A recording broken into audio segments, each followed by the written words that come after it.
Ini duri dalam daging. Yang dilarang dalam investasi itu adalah penentuan nilai keuntungan, faktor pembaginya itu adalah modal.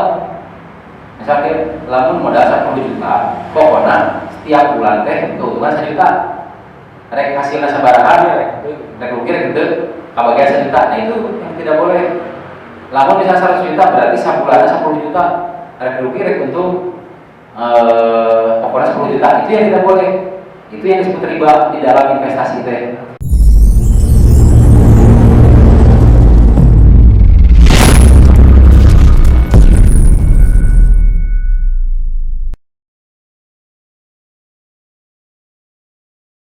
Ya, bismillahirrahmanirrahim. Alhamdulillahirabbil alamin. Asyhadu an la ilaha illallah wahdahu la syarika lah, asyhadu anna Muhammadan abduhu wa rasuluhu, amma ba'du. Alhamdulillah, puji serta syukur milik Allah Subhanahu wa taala. Kita bertemu kembali di pertemuan ketiga di Majelis Muamalah PD Pemuda Persis Kota Sukabumi. Di pertemuan ketiga ini kita akan membahas tentang duri dalam daging. Nah, sebelum bahas duri dalam daging, kita review sedikit materi di pertemuan yang kedua tentang macam-macam muamalah. Jadi maksud duri dalam daging itu kita sudah membahas bahwa muamalah yang disyariatkan atau yang dihalalkan oleh Allah. Di situ kemudian dalam hal yang kita tidak membahas hal yang diharamkan, sudah jelas mencuri, menipu dan sebagainya, itu bukan bagian dari muamalah. Justru itu hal-hal yang terlarang dalam muamalah. Yang kita bahas adalah muamalah itu sesuai dengan yang disyariatkan oleh Allah. Nah, namun demikian di dalam hal yang dibolehkan itu selalu ada saja hal yang menjadi masalah yang tidak boleh diambil.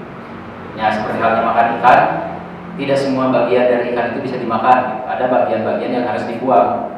Misalnya durinya, bagian kepalanya, kepala juga ada yang bisa dimakan, ada yang harus dibuang. Dan bagian-bagian lainnya.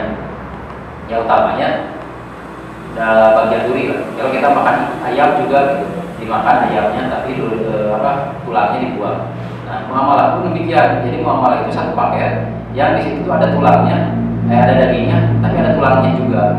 Nah, yang akan kita bicarakan malam hari ini adalah bagaimana kita memisahkan duri dari daging, duri dalam daging. Sehingga yang kita makan, yang kita lakukan muamalah ini adalah hanya muamalah yang dagingnya saja. Nah, yang pertama, jual beli. Dalam jual beli ini adalah cara yang paling utama untuk menghalalkan suatu barang. Nah, kemarin kita sudah membahas bahwa akad urgensi akad itu kan harta itu yang bukan milik kita itu adalah haram. Konsep tamlik gitu. Harta yang bukan milik kita apapun itu haram. Walaupun ini air mineral yang secara status halal menurut MUI halal dan lain-lainnya halal gitu. Tapi ketika ini milik orang lain itu bisa menjadi haram. Nah, bagaimana supaya menghalalkan air ini? Nah, caranya adalah dengan akad gitu, dengan melakukan akad. Nah, akad inilah yang kemudian menghalalkan barang yang sebelumnya bukan milik kita. Nah, cara yang pertama yaitu dengan jual beli. Jadi kalau kita ingin memiliki sesuatu, akad yang pertama adalah jual beli. Nah, jual beli ini tentu ada syarat-syarat dan ketentuannya. Syaratnya ada penjual, ada pembeli, ada alat tukar, dan ada kerelaan dari kedua belah pihak. Nah, adapun masalah keuntungan gitu, yaitu dibolehkan namanya juga jual beli. Memang tujuan dari jual beli ini adalah untuk mencari keuntungan. Adapun besaran keuntungan ya masing-masing itu disepakati antara penjual dan pembeli. Kalau misalnya terlalu tinggi ada proses tawar menawar, tapi intinya adalah terjadi jual beli dengan harga yang disepakati, barangnya diserahkan, alat tukarnya diserahkan, keduanya saling rela. Maka insya Allah itu jual beli yang sesuai dengan syariat. Apakah perlu dituliskan? Boleh dituliskan ataupun tidak. Kalau jual beli mah tuliskan pakai struk bisa. Tidak pun tidak masalah. Tidak pakai struk itu pun tidak masalah. Asal ada kerelaan dari kedua belah pihak. Ada sesuatu yang dilepas. Nah, apa duri dalam jual beli itu? Yang pertama adalah pemaksaan gitu, pemaksaan. Misalkan gitu, si penjual menjual barang harganya 15.000, terus si pembeli nawar misalkan 5.000 gitu. Terus ditawar sampai misalkan di angka 10.000. Si penjual itu ente nyebutkan nyaga lah gitu, mangga ke rumah di ujung ambil kasih ke ruangan nyaman seberangkat, itu tidak boleh karena belum ada kerelaan, belum ada ijab gitu, dari si penjual. Jadi ujung-ujung kan semua gitu sanoge, nah itu nggak boleh gitu. Jadi harus selesai. Kalaupun kita nawarnya sadis gitu, nawar sadis pastikan mang ridonya gitu. Jadi ditanya di mang ridonya ulah sampai kak mang iya lah kita copot barang gitu, beliau gitu. Tukang lagi kemana ya dari itu pukul itu dan sebagainya, itu tidak boleh gitu. Tidak boleh menjual atau mau membeli dengan memaksa gitu. Satu itu. Yang kedua, dalam jual beli ini ya tidak diperbolehkan mengurangi timbangan, ini sudah jelas di dalam Al-Quran. Larangannya juga hukuman bagi orang-orang yang suka mengurangi timbangan, mengurangi timbangan. Ya, jadi tidak boleh mengurangi timbangan, ya itu artinya kan penipuan. Yang ketiganya yang dilarang dalam jual beli itu adalah menyembunyikan barang cacat dari barang dagangannya. Misalkan jual buah di tembok beuna ngulukeun teh mau sarai, nah pas dikodok ada huruf toh ya banyak lah di tukang bibus gitu nya pemaksaan gitu. Harga kita 30.000 lebih ke 5.000 gitu. Ya, bagus di asahan itu pun bagus, tapi pas dibungkus itu nggak benar gitu. Jadi jual yang bagus ya, jelek sebutkan kekurangannya. Kalau misalkan yang banyak di pinggir jalan dipajang halus gitu, hari pas misal buku dipajang itu halus, tapi pas ngambil diambil pada nanti dihanap baru, berarti itu kan berbeda antara yang didisplay dengan yang dijual. Nah, bagaimana hukumnya dengan yang 1/2 detik 15.000 gitu. Ketika jualan sih 1 kilo 15.000 padahal per 2. Kenapa teknik marketing dan lain sebagainya? Ya itu juga sama gitu. Itu juga termasuk tadi ada unsur disebut penipuan masih itu secara langsung gitu. Tapi kan menipu mata gitu. Jadi orangnya ada ini juga supaya orang itu ada kekecewaan. Nah, sementara kan yang namanya syariat di dalam Islam itu adalah zulma, menjaga harta, jangan sampai ada ketidaksukaan gitu.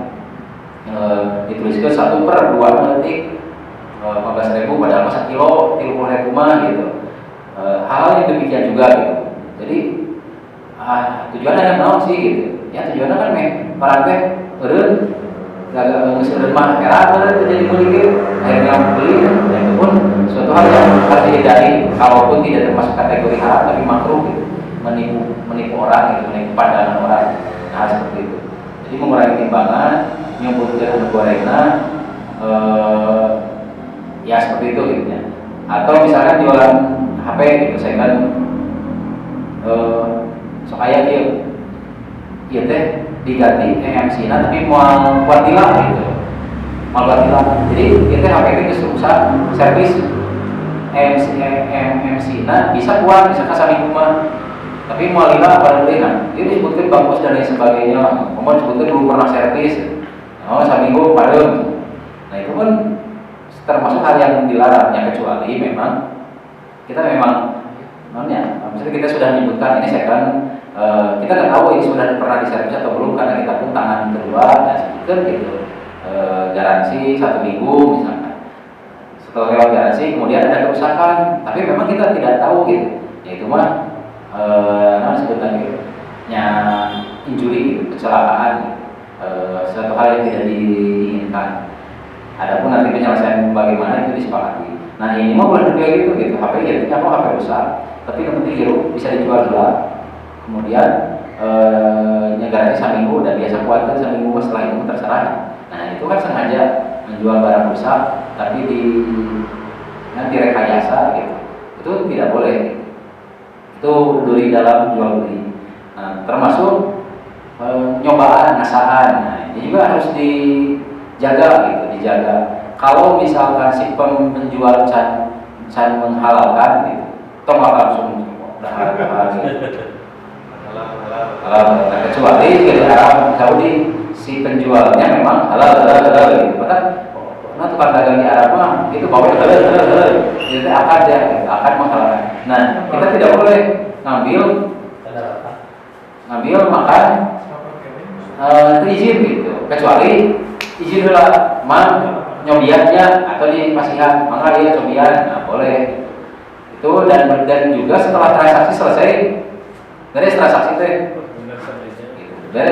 teh tong memang beres ketimbang nyokot deh gitu.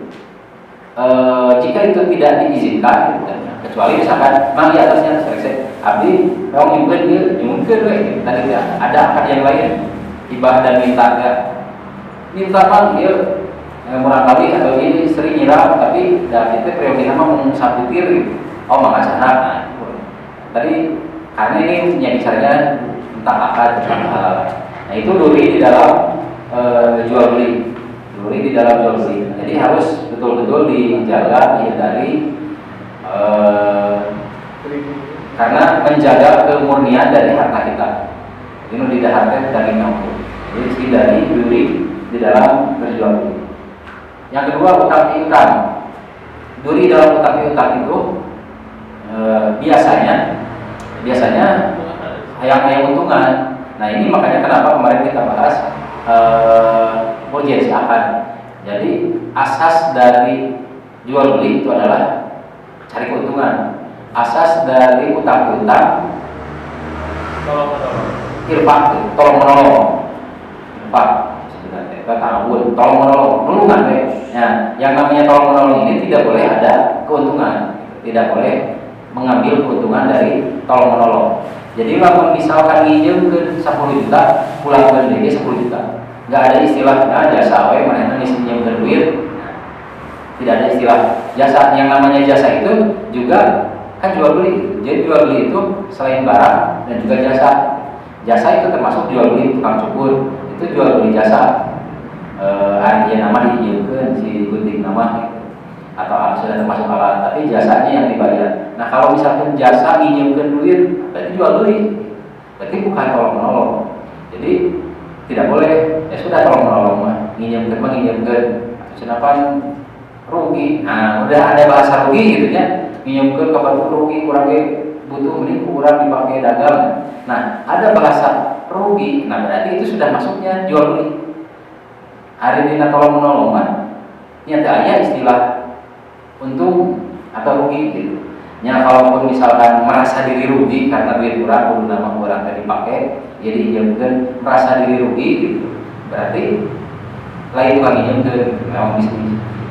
Kalaupun ada kerugian gitu, ya itu bagian dari nolongan.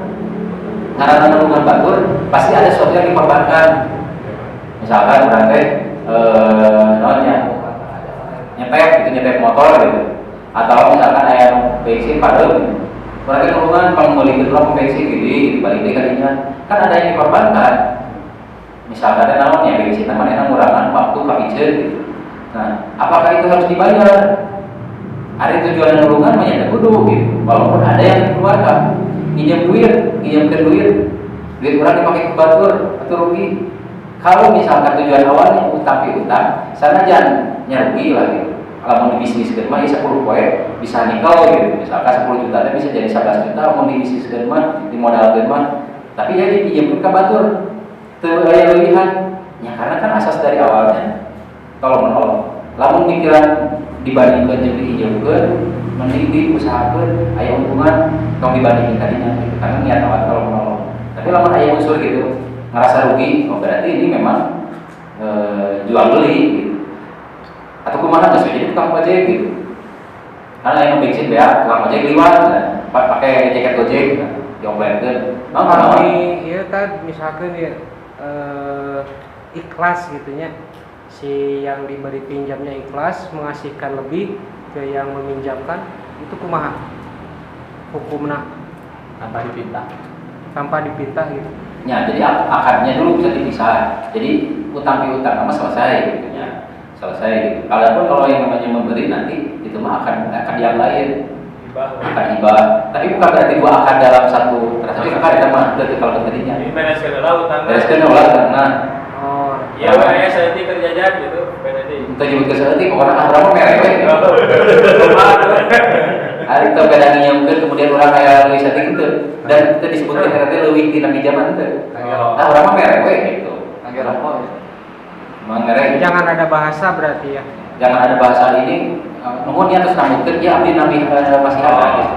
Tidak disambut pautkan dengan utang gitu. Ya walaupun ada bahasa ini kanggoroko ini atau apa gitu nggak boleh ya.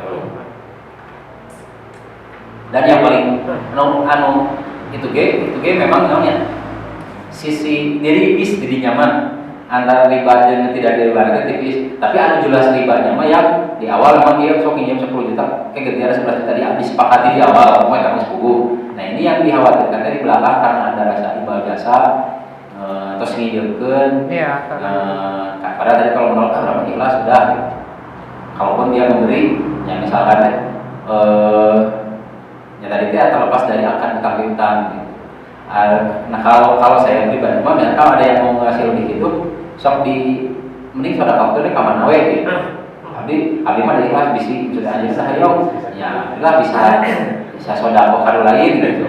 Tapi ada niatkeun itu yang sedekah gitu. Kan gitu.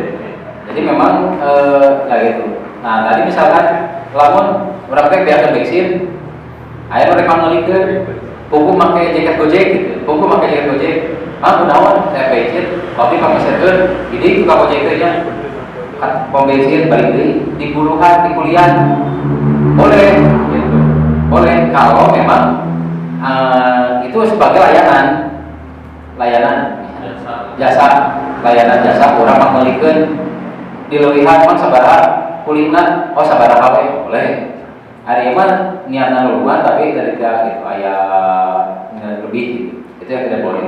Nah, itu dalam namun kita di bisnis gitu kan. Terus kita tuh ada investor, tapi kita tuh udah dari awal tuh udah kita tentuin nih kita misalkan namun misal invest 100 juta nih kita kalau udah biasa mah kita dalam jangka 5 bulan lah gitu udah ada keuntungan misalkan buat investor itu sekitar 5 juta gitu atau 10 juta itu gimana itu? Nah, investasi itu bagian dari jual beli. Jadi bab investasi ini investor itu jual beli apa? Jual beli saham. Saham itu adalah nilai sebuah perusahaan. Apakah itu menjadi bahan perbandingan dari aset kemudian omset ya putaran uangnya gitu. Satu aset misalkan 100 juta, putaran uangnya misalkan berapa per harinya 10 juta, ditambah utang dan piutang, pokoknya nilai perusahaan ini berapa. Nah, investasi itu ditentukan dulu di awal nilai perusahaannya berapa. Nah, bagaimana cara menentukan nilai perusahaan itu? Nah, itu ya, bukan hanya aset ukur, tapi aset ditambah omset tambah utang dikurangi utang ditambah piutang. Ayah pembagiannya berapa? Nah ditentukan nilai perusahaannya misalkan 100 juta.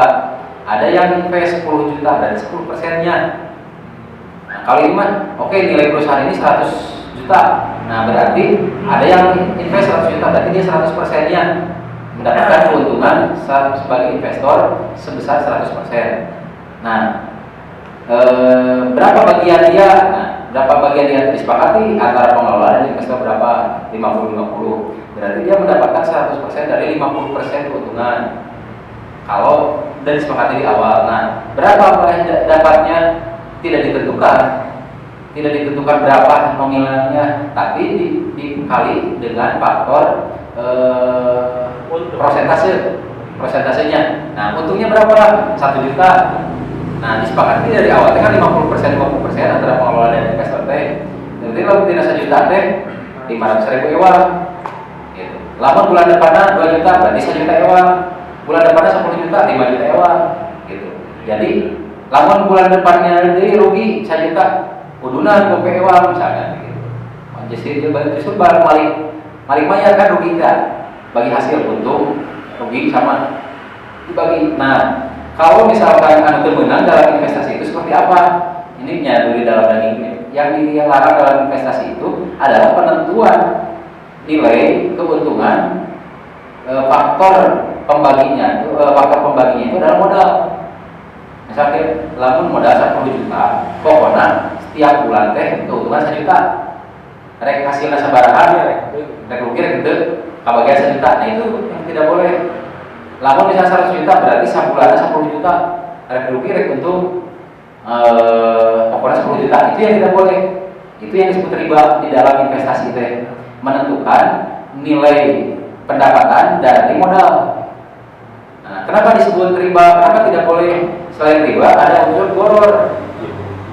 Gitu, yang tidak boleh teh gitu. Walaupun sudah sahih, kesepakatannya sudah sahih, tapi ada ketidakpahaman dari salah satu pihak yang sehingga menyebabkan nanti omongan. Nah, muamalah itu mengatur pemacarana tapi omongan. Nah, kenapa dalam bab syirkah ini rata-rata diomongan gitu? Ya karena akadna gitu, can paham akad. Jadi, dan bedakan antara akad syirkah atau investasi dengan akad meminjam. Tahu berapa? Kadang ayat syirkah tapi sih gak pinjam duit gitu. Itu juga. Engkau orang itu misalkan ya, kakak tuh buka bisnis fotografi, butuh dana 10 juta. Oke, ajukan ke investor, saya punya bisnis ini, butuh dana 10 juta. Nilai perusahaan apa itu sebenarnya tong itu 10 juta, dengan itu hal-hal yang lainnya aset pokoknya ditotalkan jadi aset omset gitu lebihan lah gitu. Misalkan di angka 12 juta walaupun ngeli alat emas nilai 10 juta. Nah, jalan deh kamu dulu deh pakai uang orang dia angka 12 juta dibandingkan 10 juta jalan. Di awal kesepakatannya itu misalkan kerjasama tadi kan nggak boleh dari tong ngitung 1 juta dari 10 juta, oke aku mau hasilnya. Mungkin bulan pertama kedua gaya. Nah, disepakati. Nah, misalkan di bulan kedua ketiga, ujung-ujung si investor itu teh nagih, kalau saya nyana duit investor kamari. Nah, ini ongkor akan menghasilkan, tapi si gak kan, jangan tuh, udah orang mati, iya gitu. Kenapa kita cara diberikan kan invest? Jadi invest itu ibarat menanam, bukan sahabat itu menanam, melakukan yang muamal langsung dicopot buahnya gitu. Jarang-jarang melakukan langsung buahan. Pelan-pelan seboran mungkin bulan berapa hari bisa dia makanya dipelakukan langsung hari dicopot. Ya siapa tuh teh kumaha orang rek jalan usaha teh hari dicopot dari bini nama. Posisi itu bukan duit, mata kurang kerjasama jeung maneh oge ngajukeun proposal investasi oge teh bukan duit. Ayeuna karek 3 bulan can buahan acan kudu dipulangkeun misalnya. Tapi mulangkeun naon kan gitu. Nah itu jadi jangan dibelikan gitu akad investasi dengan utang piutang. Nah utang piutang teh dari orang bisa apa ya? Saya jual di kamera teh, pasti jual kan jadi second, jadi murah. Bukan utang sementara dari 10 juta, bukan 12 juta.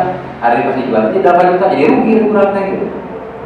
Terus kedepannya bagaimana? Si gabin ini dicabut yang dosa gitu. Nah jadi tidak seperti itu gitu, tidak seperti itu tapi selama ada kesepakatan yang minimal selama berjalan sampai jalan bagi hasil. Atau misalkan ada kesepakatan ini, oke kamu tuh wajib invest 10 juta setahunan, tapi dalam waktu 1 tahun perlu diuihkan. Nah berarti bagi hasil ayah tiap bulan kamu tuh nyicil untuk bukan membayar tapi membeli kembali si saham teh. Nah setelah 12 bulan itu selesai, terus kalau beli terus kami milih buka kartu, udah nggak ada istilah bagi hasil ini. Gitu. Kekurang ya sama kamera dan hasilnya nana kekurang. Nah, lama udah dituliskan, apa itu kudu ngawui ke pokoknya, kudu hasil selama 1 tahun teh misalkan hasilnya ya 100, 200, saya tahu. Untuk kudu mengembalikan 10 juta itu 1 juta. Lama kita kembalikan, ya berarti dalam jangka waktu tertentu selesai kontraknya, selesai kesepakatan jual belinya, berarti selanjutnya milik Fatul.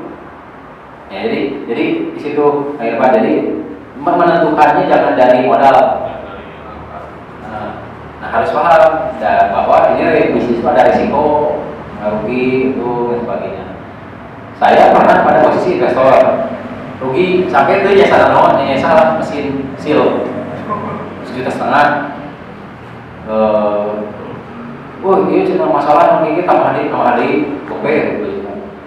Pas cina air lokasi baru lah tambah hari. Pas kali-kali itu, bakal kita kapan? Itu akhirnya. Sebetulnya bisa ditelusuri kalau ruginya perusahaan kena naon. Ini mah rugi nanti ayah sih penjualan tapi tidak hari gitu. Kalau jadi utang gitu. Memang rugi perusahaan gitu. Ada tapi gitu memang saya mah curiga gitu tidak hari gitu. Hasil nanti modal nanti kada aku mana. Tapi nanti ada jelema butuh mah gitu ya besok. Pernah lewat gitu 2 juta gitu besar investasi lewat gitu. Di Wira Kreatif jalan gitu. Ada bagian saya, bagian orang lain. Di Wasaju full orang lain yang investor, saya mengelola. Gaji kan bebenah saya teh masih di bawah karyawan gitu karena karek bulan gaji kan dua kali canayaan ya. Nah gitu resikonya gitu. Resiko kerjasama mah. Ngalamun hayang gaji hayang langsung menang ini jadi karyawan gitu. Nah seperti itu. Jadi enjoy gitu. Jadi gitu, nah itu termasuk duri ya, duri di dalam investasi, oke. Jual beli, dalam jual beli. Beri ada pertanyaan? Dan kamu orang misalkan meminjam ke bank gitu kan setelah syariah, apa? Cara karena kumata supaya biar dia mengangkat. Tapi gimana kok bang? Bank syariah. Nah sebetulnya gini, kan gini, lamun bank konvensional itu jelas pinjam meminjam, ya. Dan ada bunga nggak selesai teman, pinjam meminjam, kalau udah asal menolong, ayah bunga dan denda dan sebagainya, dan jasa narik dan sebagainya, pukul sama bunga, mari bank udah selesai. Nah konvensional ini, bank syariah ini adalah, jadi ini posisi bank syariah itu bukan pinjam meminjam. Masih bank syariah mah, tapi adalah investasi eta akan nanti. Jadi kumaha yang boleh akan nanti diubah bukan akan jual beli, bukan akan pinjam. Lamun bank konvensional mah, lamun orang make duit bank, si bank peminjam, orang si bank meminjamkeun, orang mau minjem. Lamun orang nabung, orang menginjemkeun ka bank, si bank menginjem dan duit pinjaman eta digolangkeun aya leungna bunga teh. Eta mah buku bank konvensional. Lamun bank syariah mah yang saya baca ketika nanda tangan itu adalah akadnya teh sirkahnya jual beli sirkah. Jadi ketika yang bisa kerjasama, ketika kita pinjam uang ke bank, kita teh pinjam modal bukan pinjam. Si bank itu berinvestasi di perusahaan orang sebagai pengelola, lalu orang nyimpan uang di bank berarti orang sebagai investor pemodal, si bank pengelola gitu. Nah kamari yang alami mah yang ngobrol alam itu bukan pengelola apa tapi pengelola saha beda di calo ya. Hari bank mah mana ngelola uang gitu, ngelola uang di kerja dijauhkan kan lain deh gitu. Nah apakah itu dibolehkan? Kalau dari akarnya mah ya dibolehkan, akan musyarakah mudharabah. Tapi yang menjadi gitu, catatannya, iya teh investasinya ke usaha naon. Kalau misalkan kita nyimpen uang 10 juta di bank, kita sebagai pemodal ku bank teh digolangkeun si uang teh. Teu apal si uang kurang teh dipake modal usaha saha. Untungna sabaraha teu apal. Pokoknya mah di bank teh mere bagian sekian persen eta gitu. Kalau seharusnya gini, kalau kita sebagai pemodal ternyata bank teh rugi, ya orang jadi rugi ngurangan gitu. Kalau akan seperti itu. Sebaliknya ketika Kang Isa minjem, bahasanya minjem uang dari bank syariah, tapi tadi dia akan nanti Kang Isa teh sebagai pengelola, bank syariah teh sebagai pemodal. Kang Isa teh bener ya mau dipakai bisnis, teh rugi. Nah seharusnya Kang Isa teh laporan rugi. Jadi bagi hasil nanti ngurangan atau bahkan si bank merah malah gitu. Kang Isa ini 10 juta. Ternyata di bulan pertama teh rugi 1 juta. Si bank sebagai pemodal teh bayar malah Kang Isa teh gitu. Kudu nama. Tapi kan yang saya alami teh permasalahan nanti dina ketika saya meminjam uang gitu ya, misalkan beli barang misalkan 10 jutaan gitu ya. Nah, yang kata yang itu mah menurut teman teh anu ieu nanti si bank teh kudu mah terakhir barang mah bukan dia duit mah. Jadi dibalikan teh harusnya itu dibalikan teh ku bank mah. Ya. Lamun bikin duit mah sarua keneh gitu. Ya. Nah, pertama ini kalau yang itu kan itu mah tadi akadnya musyarakah mudharabahnya untuk untuk usaha. Nah, hari ya mah syariatnya itu untuk beli nanti konsumtif, itu mah jual beli. Jadi gini, HP harganya 2 juta, harga di pasaran tadi. Kan bisa teh teboga uang keur meuli HP abang pengajuan, Bang, berapa yang mau di HP itu? Sebab di rumah HP nanti mereka itu harganya 2 juta, bang dibeli 2 juta. Lalu si bang ngajual ke Kang Isa 2,5 juta. Nah itu mah akan dijual beli gitu mah. Kang Isa teh beli kabar HP seharga 2,5 juta. Entong disebutkan modalnya 2 juta teh tapi urusan manehna meuli. Adapun manehna ngajual ke orang 2,5 juta, nah itu mah jual beli. Nah, adapun nanti kemudian akan pembayarannya dengan cara dicicil, itu mah akan dijual beli. Tapi HP itu teh beli Kang Isa, kan Kang Isa boga hutang 2,5 juta. Ada bedanya konvensional mah si barang itu belum jadi milik kita sebelum lunas, jadi pinjam. Sebab politik yang nginjaukeun, yang perlu aya perhatiannya. Ada yang lain mah ya mah syariah mah gitu. Jadi Kang Isa teh hanya dengan pihak bank, dua pihak, itu dengan pihak ketiga itu dibolehkan si bank ngajual harganya di up. Nah itu saya sepakat dan dibayar dengan cara dicicil, itu boleh. Tapi masalahnya bukan banknya, misalkan handphonenya, dia handphone lah, barang transaksi jual beli. Tapi ini mah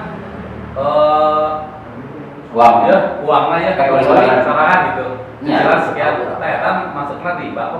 Ya, itu kan bukan berarti jual beli. Lamun jual beli itu tentunya gitu. Jual beli ke duit, dia di bank 10 juta, kayak kudu jadi 12 juta ya kan.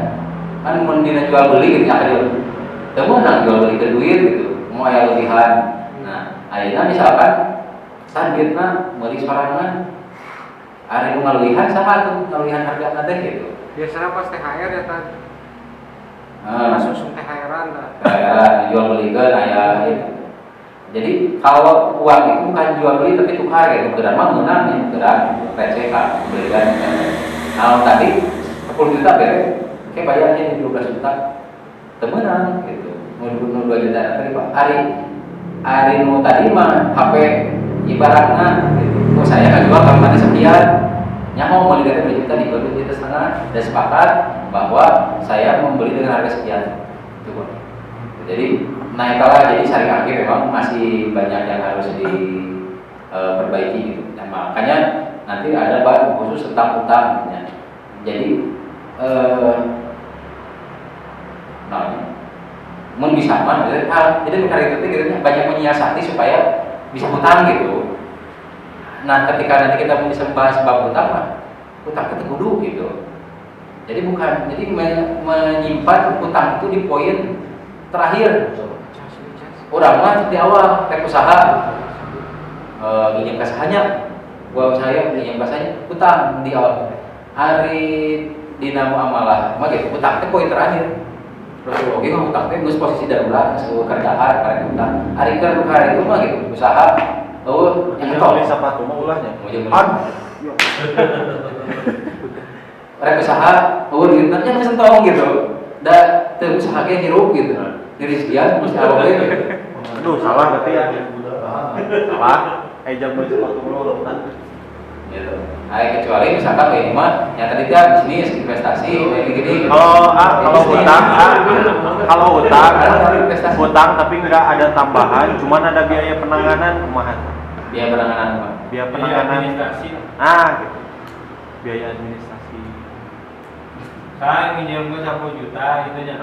biaya Biaya administrasinya. saya jadi 10 juta 200 kudu malikeun. Admin 200 biaya administrasi teh karena kan gini, kalau yang asalnya tapi usaha tetap tidak boleh mengambil keuntungan baik berupa jasa apa kenapa dia gantian kertas karena inginnya mungkin aya we perlu dikorbankan mah gitu sehingga karena nulungan aya we perlu dikorbankan mah walaupun itu kertas dan lain sebagainya itu bagian dari pertolongan. Nah yang jadi administrasi itu dijadikan pekerjaan gitu, jadi pekerjaan supaya aya lebih dari utang piutang administrasi dari sekian makanya maka saya dapat sekian itu gitu kayak gitu jadi utang makanya utang piutang malah bisnis gitu selesai gitu. Utang piutang itu bukan bisnis selesai. Gadai gitu enak usul gadai karena gadai itu jadi bisnis gitu. Ya. Gadai itu jadi bisnis berapa boga duit 20 juta sok sahano boga imah rek naon padahal isian. Udah jelas dipakai rumah teh dililik. Terus dililik orang itu kan ke batur gitu. Barang yang masukkan akan berangkat bisnis. Gitu. Temenan utang piutang itu bukan bisnis selesai. Maka gadai juga bukan bisnis selesai. Kalau nggak gadekeun rumah, harga 30 juta misalkan sama saya ditempati sama itu gitu. Sama siapanya? Sama yang punya temenan. Sebetul apa teman-teman? Ada gitu temen yang memang dia tadi kemek dia kan daripada saya ngontrak kalau kan 10 juta mending dia nganu gade 30 juta kan balik di duitnya 30 juta yang dicari apapun tuh Mbak ya penting nggak boleh itu fix. Sementara gadai itu adalah turunan dari utang piutang. Ada utang piutang teh asasnya dari faktor tolong menolong. Nah tolong menolong iya mah berapa beli 10 juta pada kontrak 500 kan 1 juta sebulan 1 tahun beda mending ya gadean 30 juta balik deh. 30 juta balik deh.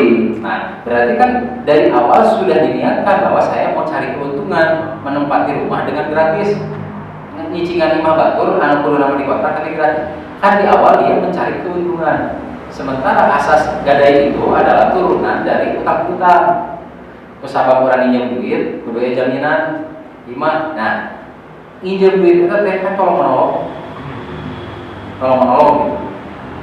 Asasnya teh tolong menolong gitu. Nah, urang teh niat aya yang mengambil keuntungan cana naon berarti geus. Kalau misalkan dalam bisnis, misalkan pernah lah ininya orang tua gitu. Si hutangnya tuh udah lama nggak dibayar kan sekian ratus juta misalkan. Kesel mungkin jadi ambil aja mobilnya gitu kan kemarin pulang diambil tapi diambilnya dengan cara baik-baik. Nah gitu. Jadi ini sita adanya barang jaminan itu berarti kan ada barang yang bisa disitanya bahasa kasar mas sita tapi sebetulnya kan dimusyawarahkan.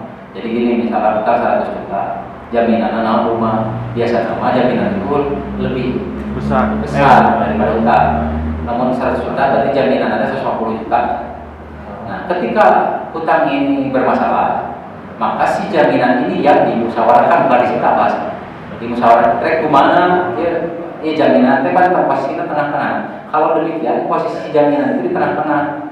Tapi miliknya tetap milik si trek di kumaha ke.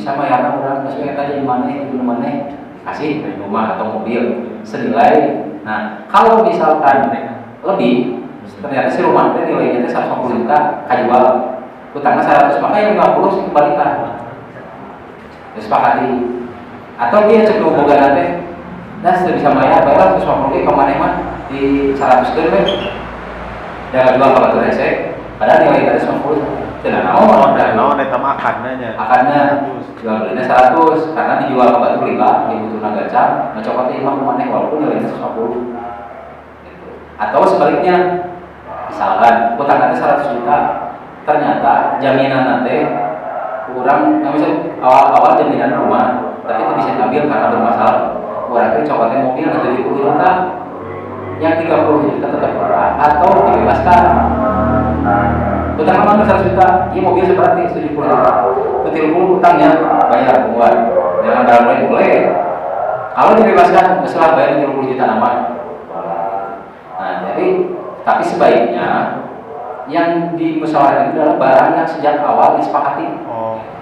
Ya kalau aman-aman ya tong dipakai deh, barang jaminan. Sampai rusak. Nah, rusak, Rusak, main bazir. Jaminan jaminan. Kalau si yang pihak yang ngutangnya bilang ya udah pakai aja tuan. Tapi akad dari awalnya ya udah pakai aja gitu. Siga bobogohan gak apa-apa dicium juga. Dari semua waktunya di deketan gitu. Hah? Saya ulah di deketan. Apa aja benar? Harga harap. Tapi cek bapak nanti tidak naon sok kerek bobogohan dari mama salah bulan cek misalnya teh. Nggak benar cek bapak nanti ngomong teh. Berarti buka kabogo gitu. Bapak nanti ada selengnya dia nih. Mana yang kabogohan kurang teh? Mohon pak. Kayak kulit kemana bebas misalkan di kamar salapan bulan. Terus apakah jadi halal kan tuh gitu? Nggak kita menang dicium di rumah ge, walaupun bapak ada dihargaikeun, kecuali dihargaikeun dalam akad. Nah, tadi dia karena akad dari awalnya utang piutang kita mah lain jual beli, lain kalau rumah walaupun dihargaikeun tetap menang. Sehingga canika ciciuman harga temenang we sama-sama ridho. Sana aja sama-sama ridho saya. Ku cek bapak, nanti hargaikeun gitu. Kayak tetap gitu. Jadi suka sama suka itu berlaku tadi kalau mau jual beli. Nah, saya suka saya itu. Hari nu awalnya harapnya temenang, tidak kemudian jadi halal. Itu. Ya itu langsung mereka bahas tentang gade ya. Tentang gade ini. Dan pernah melakukan dunia gade. Jadi pas dipakai motor gade motor, ketika sudah jatuh tempo 1 bulan, langsung si pemilik motor teh kayaknya karena non teh bayaran karena uangnya, terus dari ku abdi teh dikeun. Tapi iya abdi sieun ical motor teh gitu. Tapi pami ayana naon, abdi mau tanggung jawabnya. Oh nya. Selang 1 bulan abdi teh kamalingan motor teh akhir nu eta teh jadi nuntut gitu. Jadi kena bayar gitu. Oh, nanti kesepakatanna nanti iya nanti tukang naon belum aya masalah. Nah, eta tindakan saya harus bagaimana gitu ketika kejadian sebetulnya. Ya, kan barang jaminan hilang gitu ya, barang jaminan hilang. Nah, sebetulnya kan gini, ini kerugian ditanggung siapa gitu. Ya kalau misalkan keamanan berarti barang yang diatur hilang, berarti kan kesalahan diurang. Kalau misalkan dari awal nyala regelnya rekomendasi gitu dan namanya berarti ditanggung sama dia. Gitu. Nah, makanya di sini harusnya ada secara tertulis gitu. Ketika gadai gitu, tertulis jika terjadi kerusakan pada ini ditanggung oleh siapa. Jika terjadi kehilangan maka ini tanggung jawab siapa. Asuransi oke kan asuransi oke. Untuk langsung cair ditinggalin ini ada faktor apa kekeliruan, faktor disengaja atau naon. Misalkan imat teledor kan gini, saya pernah hilang motor dulu asuransi kan kredit gitu, kredit bank syariah al-salam hilang, tapi kunci nanti memang ayah 2 anak. Oh berarti ini mah memang bukan keteledoran gitu, memang kecelakaan. Tapi itu mah kunci lagi tinggi, bisa jadi kan ada keteledoran tinggi nanti dibawa kembali. Itu kan beda nilai asuransinya pun. Nilai asuransinya beda. Nah dalam hal ini itu kan musyawarah gitu. Tapi itu memang harusnya disepakati dari awal kalau terjadi kehilangan apa secara tertulisnya tanggung usaha. Jadi memang seperti itu. Nah kalau seperti itu sebetulnya kalau sudah ada lisan saja, dia semua nical oke, berarti mau nical ya bios gitu. Dan utangnya tetap gitu. Akan isa teh. Nah walaupun memang sebaik-baik kita nyimpen barang, jika pegadaian kudu ngajaga barang itu teh. Kalaupun ada biaya perawatan itu dibebankan ke pemilik dari kurang ngamanasan kan ke pemilik bukan kurang seperti itu. Itu jadi memang ya uniklah dan yang menarik di nabang kita teh ada itu ngebelit gitu, so kadang ngomong rugi ya, gitu rugi. Padahal di dalam bab harta mah ya siap untuk rugi ya, gitu, siap untuk rugi. Orang lama senulungan, berarti senulungan dia ke rumah lagi dia, kamar dia, sekarang di gulungan teh, hari bagus nama. Surat nama gitu. Lama ada yang menggadai surat nama, pakai motor nama dipakai ke mana ada, kita mah milik mana. Justru ku teman teh surat nabe di sakolakeun gitu.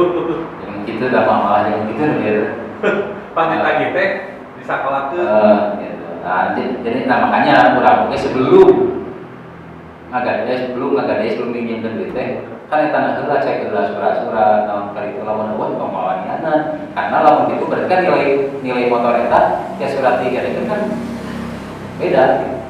Eta begitu Pak Boli teh. Ngalaman lah gitu, ngalaman keluarga gitu. Suratan dilisikeun, ya digadekeun, nu nagih 2 ka 5 hareueur gitu.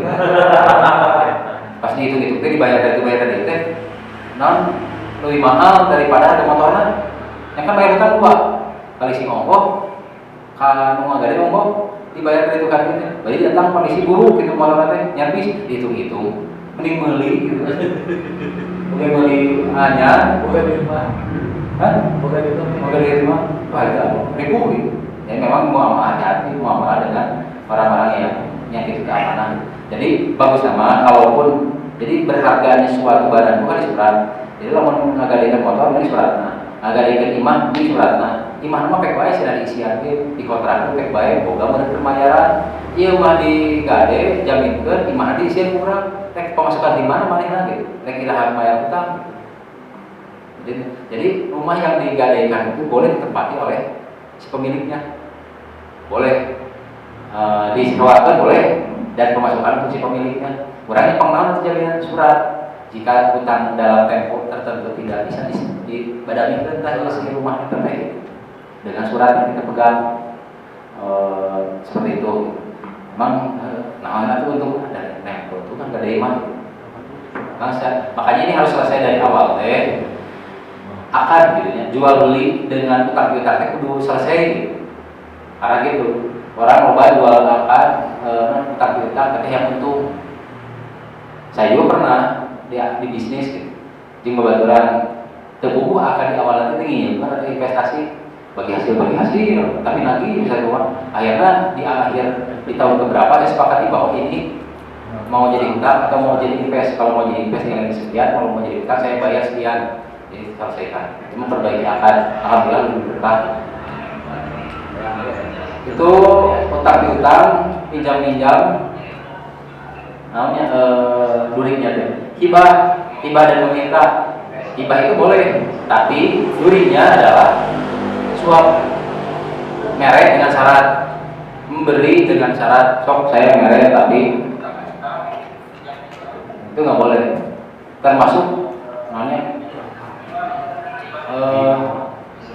termasuk iya kan orang merek sampel kamarnya tapi kudu nyiin ke urang itu pun nggak boleh. Tapi kalau bagian dari promo bagi-bagi masalah order ke urang dan nama itu boleh. Jadi kalau mau bagi-bagi ya bagi-bagi ulah jadi kudu order ke urang ya. Misalnya kayak desain Mang desain nggak desain ke urang misalkan batur. Kalau misalkan dari awal kita akan merek desain itu nama. Lamun misalkan ini bagian dari layanan promo, kita kemenang gitu. Misalkan urang, desain di urang misalkan batur. Makanya lamun desain gitu kunci we pakai mark atau naon sama itu. Jadi tidak bisa. Jadi naon lah karena gitu. Hibah itu tidak boleh ada unsur kepentingan. Sebaliknya minta itu hal yang dibolehkan. Tidak boleh dalam meminta itu dalam pemaksaan. Satu pemaksaan, kedua minta untuk bukan keperluan pokok. Minta lain terdahar tapi keur meuli mobil. Minta keur mayar kreditan. Enak loba gitu peminta boga kreditan motor, barang main keur mayar kreditan. Nah, itu tidak boleh. Dibolehkan meminta itu hanya untuk kondisi yang pokok dan berat. Itu hibah. Waris itu hal yang dibolehkan. jelas ya. Yang tidak boleh di dalam waris itu apa? Membagi waris sebelum orang tua meninggal. Lain waris kita sebutkan. Mohon pada dibagi, tiba bapak membagi kamuda. Dan prosentasenya tidak seperti waris. Kedua, atau prosentase tapi membagi tidak sesuai dengan persentase, tahu tapi tidak sesuai dengan persentase. Itu yang tidak dibolehkan ya. Nah, baik dibikin kasih bungsu kabeh temenan. Bagi kedua lamun arek, bagi kedua lalu disepakati kumpulkeun deui bikin kasih bungsu. Itu jadi karena waris itu kan hukum asalnya harta itu milik Allah. Ketika orang meninggal berarti harta itu kembali milik Allah. Durinya itu.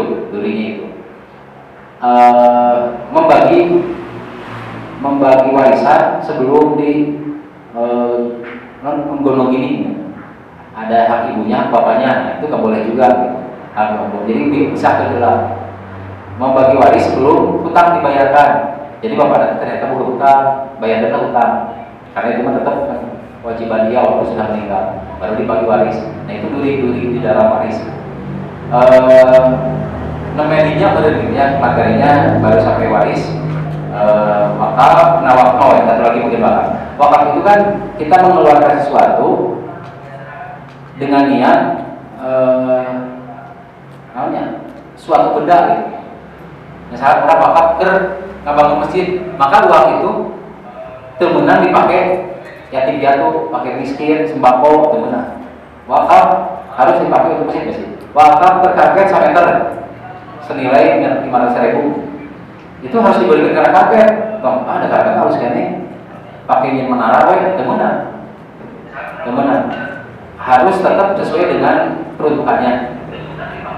Tidak boleh mengubah gitu, wakaf. Nah kecuali misalkan di wakaf dia ternyata dipindahkan, tapi tetap masjid ya, tetap masjid lebih lega dipindahkan, dijual masih di tanah nanti pindahkan ke mana, itu dibolehkan. Gitu. Tapi dibolehkan ke hal yang serupa. Nah walaupun nanti ada pemberitahuan ke si pewakafnya, wakaf ibu dipindahkan ke daerah kamu dan di mana gitu. Jadi nah dari dalam wakaf itu adalah merasa memiliki tanah wakaf. Kalau nanti wakaf itu masjid, bajeng, mihrab dan lain-lain wakaf. Tapi udah nanti cicingan mihrab, ulah buat tuh. Padahal itu tanah wakaf. Boleh cicingan pandangannya boleh kalau dia menjadi pengelola masjid itu misalkan. Kamu jadi pengelola masuk posisi gimana? Entong gitu, dan cuma hak masjid, tapi dia boleh di situ sebagai pengelola. Nah, temenan kita mudahkan mengakui itu sebagai haknya. Jadi tidak ada istilah wakaf anak. Iya wakaf anak, wakafnya sudah selesai untuk keperluan umat.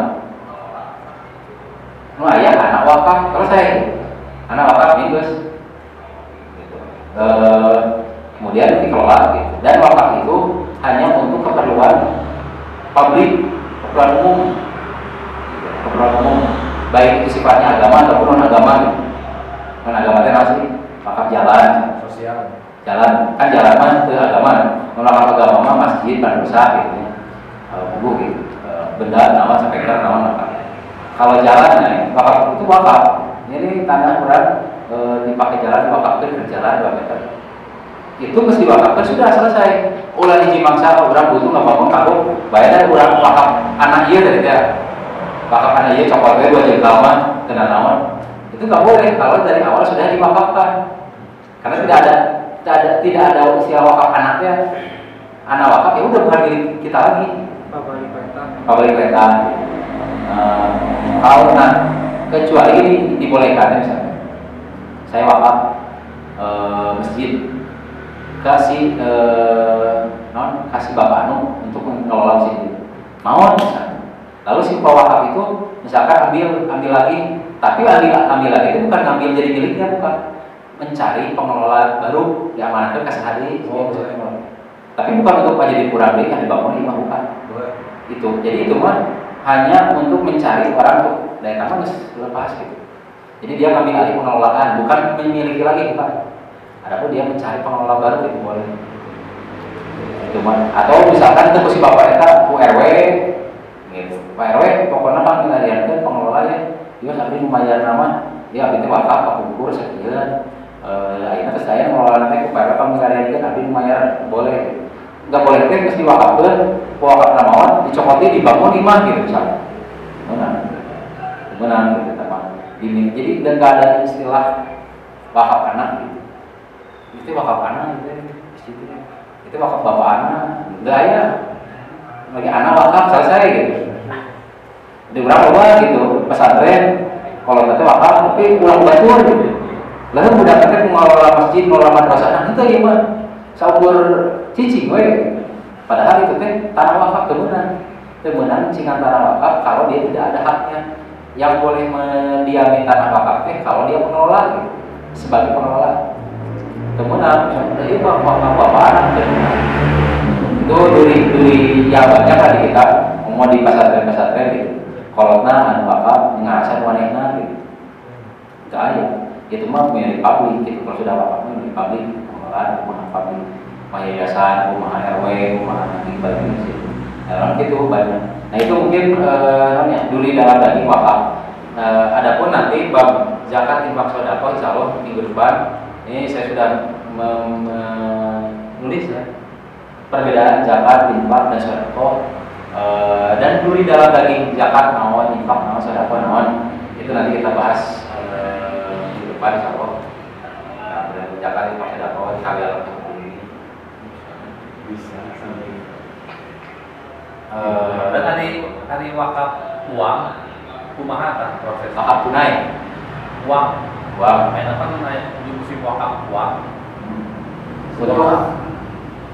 Misalkan ini wakaf uang, jadi wakaf produktif, sekarang uang nanti produktifkan. Nah, si hasilnya ini untuk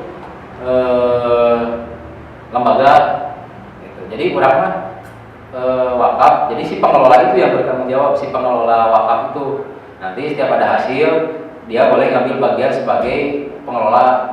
Nah, sisanya itu untuk misalnya membangun pesantren dan itu dibolehkan. Walaupun memang harusnya ada pemberitahuan misalkan wakaf produktif teh, wakaf uangnya teh misalkan ini untuk bisnis lele misalkan dikasih tahu ke si wakafnya oh ini mah untuk agrowisata dikasih tahu dipakai wakaf agrowisata nanti keuntungannya untuk pesantren itu boleh gitu jadi diperbolehkan dan tadi wakaf itu tidak selalu agama gitu tapi bisa untuk menopang keperluan umum ya wakaf cair, wakaf sumur ya kenal wakaf sumurnya Utsman bin Affan kan itu bukan agama bukan sumur itu umum fasilitas umum boleh. Nah kalau ini misalkan saya uangnya bagusnya mah gini kalau misalkan uang dibagi misalkan ya tanah badai jadi agrowisata nanti keuntungannya untuk membangun pesantren. Nah misalkan ini tanahnya 100 juta ya 100 meter berarti 1 meter 1 juta. Nah wakaf nanti per meter 1 juta. Uang wakafnya berupa uang gitu uang nanti dibalikin ke pengelola itu nggak masalah. Nah kalau wakaf uang digolongkan diinjam-injamkan dan lain sebagainya, nah itu anu subhan gitu kan. Dikumahakeun jadi nggak yang beruang gitu.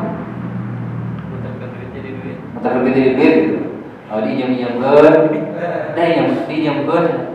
Kayak pan heroin, berarti diribakeun diinjamkeun heroinan mah gitu. Diinjamkeun kita mulangkeun heroinan. Lain diinjamkeun mah lain wakaf untuk gitu. Jadi diinjamkeun mah ada malah heroinan gitu. Kan hari wakaf mah sesuatu yang tumbuh. Tina hasil wakaf kita teh nyalamun misalkan karpet, itu sih tumbuh nambahan karpet, tapi kan pahala menang. Uang, tadi teh aya leungeunna batinan dipakai ka bangun pesantren kan situ punya itu gitu yang diambil manfaatnya. Dan naon wakaf seperti itu.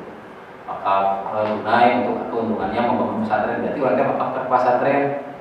Usaha cai pesantren. Wakaf urang teh 120 juta. Pokoknya keuntungan sampai ke pesantren, coba ke pengelola. Itu boleh. Wakaf cai galon itu boleh. Nah itu duri dalam dagingnya gitulah. Jadi maksudnya gini, harus tahu dulu akad. Nanti jangan dipakai dapur, nanti tabungan, arisan, asuransi, nah ekonomi konvensional, GoPay dan itu nanti kalau berikut arisannya. Nanti ada pertemuan keempat ekonomi Islam. Kita membahas ekonomi Islam. Mohon kekurangan kelebihannya nanti kita pelajari lagi ya, tadi bab ini mengalir dulu gitu. Yang mudah-mudahan masih Allah tetap menjaga kita dari dengan bencana alam. Assalamualaikum warahmatullahi wabarakatuh.